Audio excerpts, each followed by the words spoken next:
Ini makan sekalian beramal kak, 10% lah untuk Palestina. Thank you.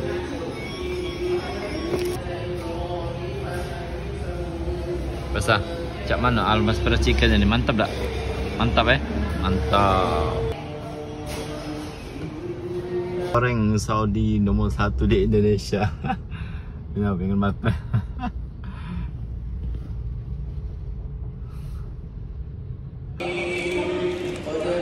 Bisa berayamnya tuh. Pemirsa.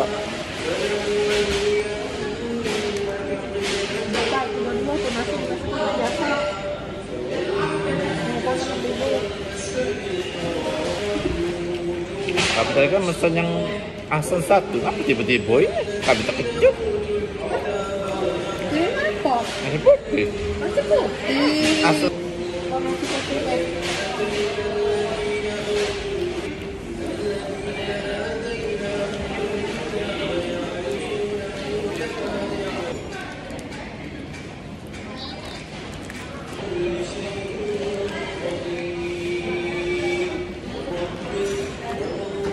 Lambat.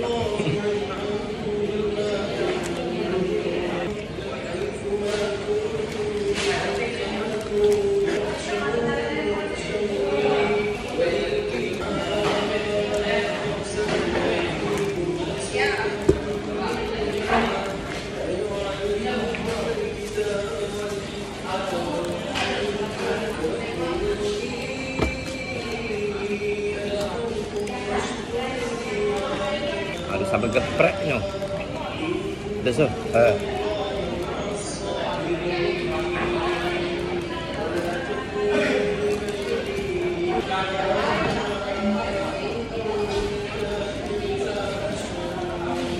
Ayamnya lembut ya.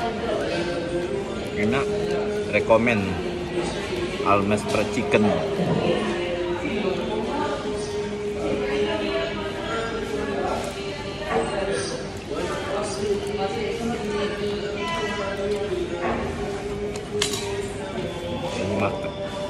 Ini makan sekalian beramal kak, 10% lah untuk Palestina.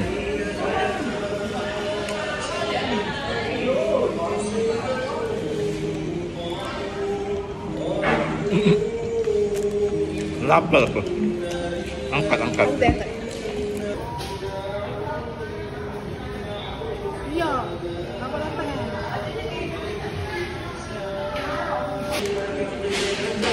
Dua tuh nasi biasa.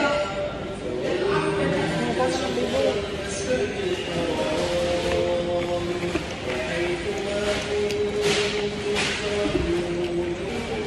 Ayamnya.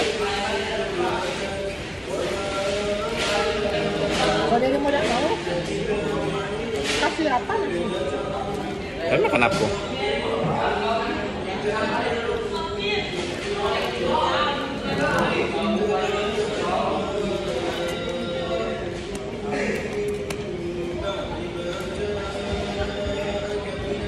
Kenapa pada mau kis-kisnya?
Lambat.